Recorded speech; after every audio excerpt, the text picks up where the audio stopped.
भाइयों और बहनों, आज हम सुनने जा रहे हैं शिव पुराण की एक महान और हृदय विदारक कथा, दक्ष यज्ञ और सती का आत्मदाह। ये कथा हमें सिखाती है कि अहंकार कैसे विनाश लाता है और सच्चे प्रेम की शक्ति कितनी अद्भुत होती है। सती, जो प्रजापति दक्ष की कन्या थीं, भगवान शिव से विवाह कर कैलाश पर्वत पर वास करती थीं। कैलाश की पवित्र भूमि पर शिव और सती तप, योग और भक्ति में लीन रहते। शिवजी साधारण वस्त्रों में भस्म से लिपटे जटाजूटधारी रहते। सती उन्हें असीम प्रेम करती और हर क्षण उनकी सेवा में आनंद अनुभव करती।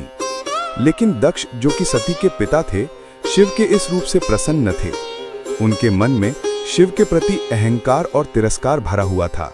वे सोचते थे, शिव कोई योग्य वर नहीं, वो तो एक जटाधारी तपस्वी है जो प्रेतों और भूतों के बीच में रहता है।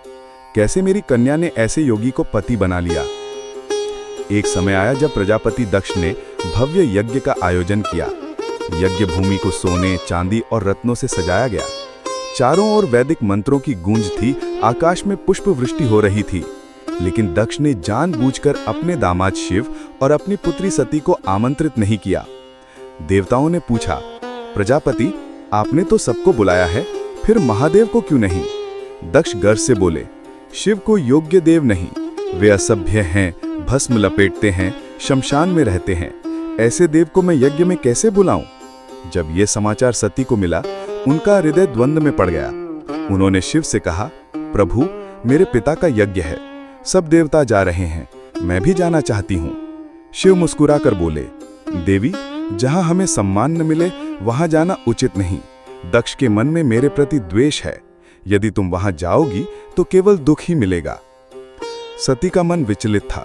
उन्होंने कहा, मैं अपनी कन्या धर्म से बंधी हूं, पिता का घर है, यदि मैं न जाऊं तो लोग कहेंगे बेटी अपने पिता से रूठ गई।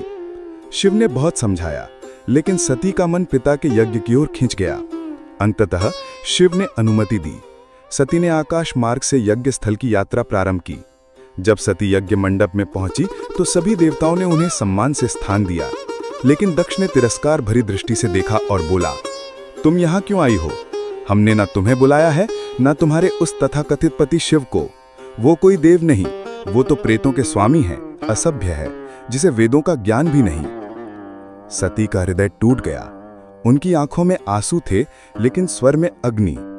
हे पिता, आप जिस शिव का अपमान कर रहे हैं, वही जगत के पालनहार है, वही त्रिलोक के स्वामी है, वही काल के भी नियंता है। आपके यज्ञ का कोई फल नहीं होगा, क्योंकि इसमें शिव का स्मरण ही नहीं है। दक्ष हंसकर बोला, शिव देवताओं में पूज्य नहीं, वे तो केवल भूतों के राजा हैं। सती का शरीर क्रोध और वेदना से कांप उठा। उन्होंने चारों ओर देखा, कोई भी देवता शिव का पक्ष लेने का साहस न कर पाया। ये देखकर सती ने कहा, अब मैं ये शरीर नहीं रख सकती, क्योंकि इसे धारण करने का उद्देश्य ही समाप्त हो गया है।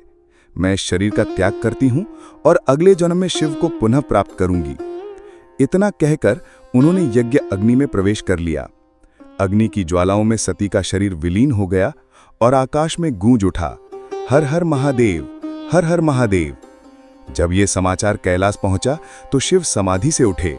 उनका मुख क्रोध से लाल हो गया, आंखों से ज्वाला निकलने लगी। उन्होंने अपनी जटा से एक केश खींचकर भूमि पर पटका और वहां से उत्पन्न हुए महाबली, वीरभद्र और भद्रकाली। शिव ने आदेश दिया, जाओ, उस यज्ञ का विध्वंस कर दो, दक्ष को उसके अहंकार का दंड मिले। आकाश कांप उठा, पृथ्वी डगमगाई और देवता भयभीत हो गए। यज्ञ का अंत क्या होगा?